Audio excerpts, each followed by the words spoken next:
Now, me and my pal the other day, Demon, what's up? We're just chatting, couple jars, no cigs, we both give up. He turns to me and says, "You're all Cremo King. Just got a little one for you." Yes, mate, I'm currently filling my face with Lamrogan Josh. Yeah, all it is your legendary slider slap harder than my mom with a belt. But what I need is something to bridge the gap between world class and legendary. Yeah, bro, don't worry. Let me yam this mix in and I'll be right on it.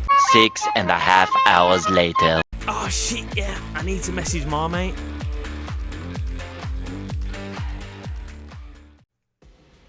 Right then, let's have a look at these sliders. And of course, this is world-class difficulty. So, the golfing class between the two teams and the two difficulties and the two sets of sliders, to be honest, is going to be a little bit different. Now, I've gone with my most recent update, the sliders from the most recent update, but I've just made a few tweaks to them. Now, I haven't tweaked a lot of these things.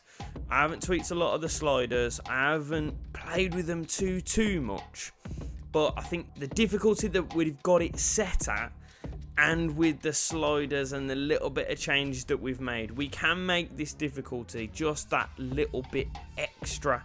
Just so that we're filling that golfing class between that world class and legendary difficulty. That's what I'm trying to do. I'm trying to do like a world class 0.5 basically. Now, we're going to have a quick look at the user sliders first, and then we're going to go over to the CPU sliders. So, like I've said, if you haven't looked at my legendary sliders already, go over. I'll link them here.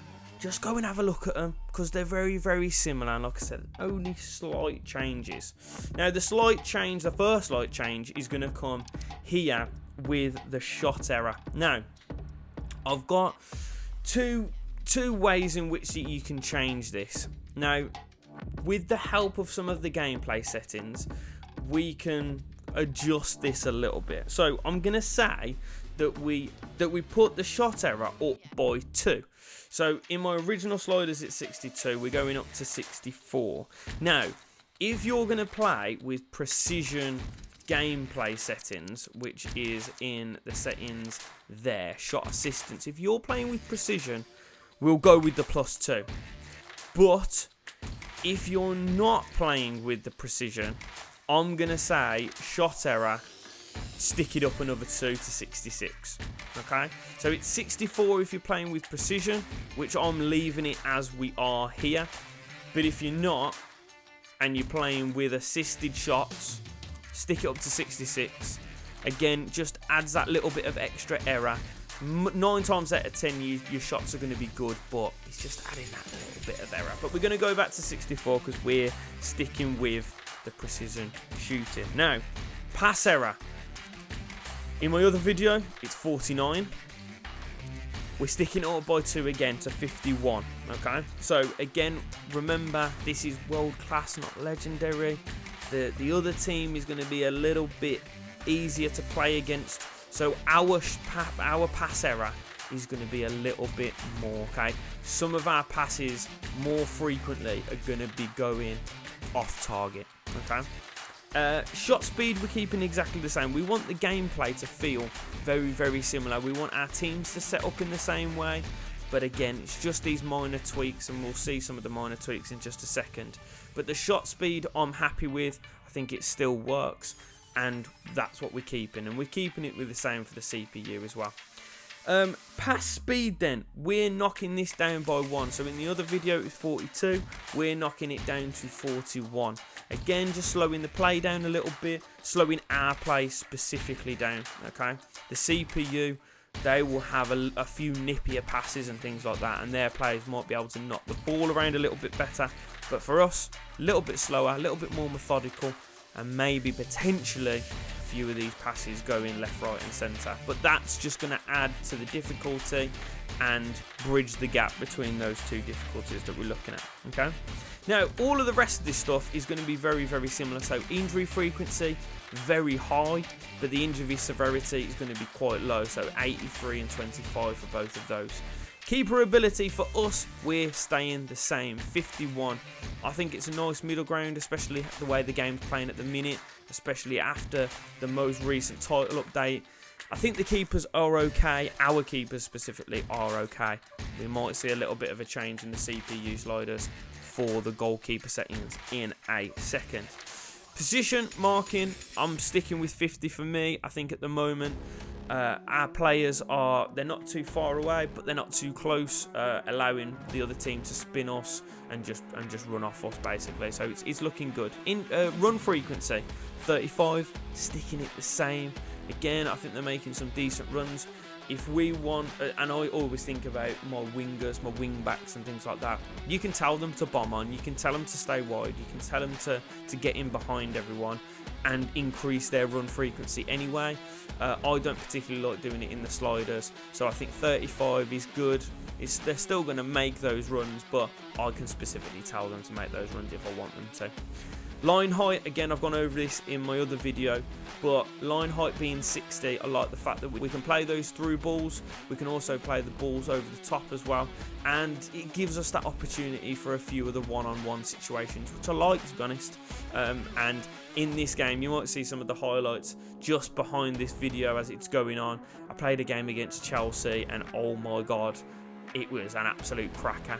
And a lot of the chances that we were creating were their fullbacks pushing up a little bit and little balls in behind, or through balls into the channels for Moussa Diaby and Leon Bailey to get in.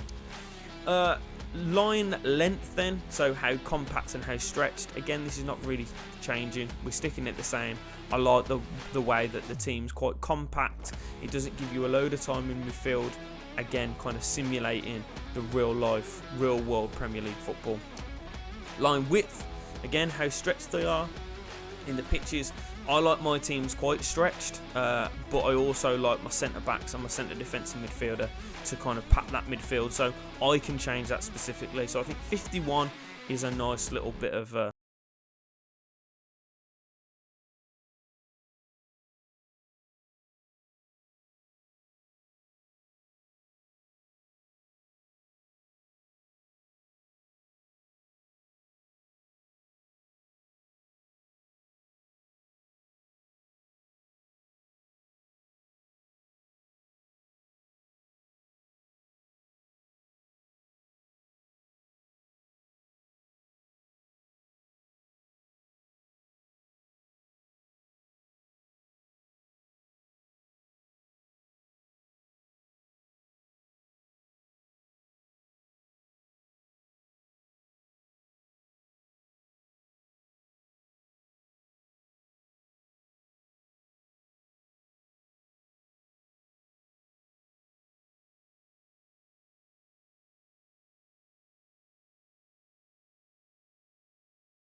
Pass speed then, we've actually left the same. So we're leaving the pass speed, but we've lowered our pass speed.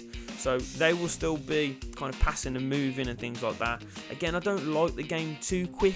I think nice and slow and methodical is the way to play this game. So by lowering ours and keeping theirs exactly the same, it might just add that little bit of kind of difficulty. Injury frequency, 83. Injury severity, 25. Keeping it exactly the same. But we are upping their goalkeeper difficulty, or their ability, sorry, by 3. So from 51 all the way up to 54. So again, this is going to add a little bit more realism. Their goalkeeper is going to be a little bit harder to beat. So you might be getting all of these chances, and you might be getting in on goal a little bit more frequently because you're not playing at legendary, you're playing at world class. But actually, it's going to be harder to score those one-on-ones, and this is what exactly we want to be seeing. Marking I've also upped by 2, so it was 50, now up to 52. So again, they're going to be a little bit tighter to you. Your passes might be a little bit waylaid, a little bit more laboured than the other team, and actually they're going to be closer to you. They're going to be closing you down quicker and not allowing you to have those shots. So keeper's going to be better. They're not going to be allowing you to have shots as easy, and it's just going to add a little bit more difficulty to that game. Run frequency, line height, line length and line width all staying exactly the same, but the only difference here is that we're full-back positioning. We're bringing it down, not from 85, we're allowing them to have 80. We don't want them bombing up too much because it leaves too much space in behind, but actually I think that's just it's just a good level to have. It keeps their run frequency of their fullbacks a little bit high, pushes them a little bit higher, and also puts some of the pressure on your wingers. You don't want your wingers to have too much time to swing balls into the box, and this is going to allow them to stay back a little bit and to kind of control themselves in defence. And then last but not least then, we've got first touch. It was at 68. We're dropping this down for them to 67. So not only increasing ours to 70, but dropping theirs down to 67 as well. So their control will be a little bit better. They might be able to keep the ball under control a lot better than your teams.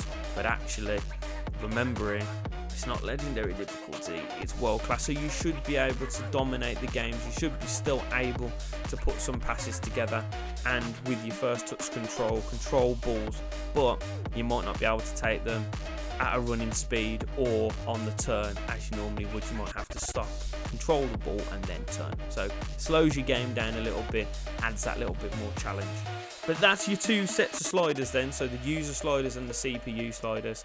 Now we'll go over to the gameplay settings. Now this is, again, not a lot of this is going to have changed, but the only bits that are going to change are potentially your shot precision. So if you've upped it by 4, so if you've upped your shot error by 4, not by 2, then you'll need to change it over to assisted. But if you're only upping your shot error by 2, then make sure that you continue to use precision shooting. It's what I prefer to do. I think precision shooting is a lot better than the assisted shooting anyway. It's a little bit harder, but once you practice it, you've got it unlocked. Now, I understand that we've upped some of our first touch controls and also our pass error and things like that. So I am more than happy for anyone to move all of these back to semi-assisted, because I understand that it can be very, very difficult to string passes together when your first touches are low and also your pass error is quite high. So your through pass assistance, I would keep it on manual. I tend to like that a little bit more, especially with the fact that our line height is at 60. There's a lot more space in behind, and it allows you to use that kind of manual passing and put balls in behind. But if you want to use semi and you're struggling with the pace of the game and things like that, and them having a little bit more time and their pass error being a little bit lower, then I'm happy for you to do that. But all the rest of these I've been playing with semi anyway. So your lob through pass, your ground pass and your cross assistance all should still be on semi from the previous sliders. Lob pass assistance, cross field balls, my diagonal balls that I love to play, I would say keep on manual. If you want to change it to semi-assisted, then do that. But I would say for these sets of sliders, for this kind of passing, manual works well still. So actually, I would leave it on manual. The only one that I would say to change would be your through pass assistance. Change from manual to semi-assisted. And that, I think, is it. Yeah, we don't need to go through any of these. These all stay the same anyway. But that is bridging the gap between world class and legendary difficulty. Hopefully, if you can't really get up to date or if you can't get to grips with legendary difficulty, you're still struggling, but actually world class difficulty is just way too easy, you're banging goals in for fun, maybe this might start to bridge the gap for you. So again, what we're looking at is the halfway point. But if you've enjoyed these, guys, make sure that you drop a like on this video. If you've changed these slides, if you've used them and you've changed them, you think actually mine feel a little bit better, make sure that you comment down below telling me exactly what you've changed, and I will give them a go as well. Once again, geezers, thank you very much. I will see you for another sliders update very, very soon. It's much love from me, and peace.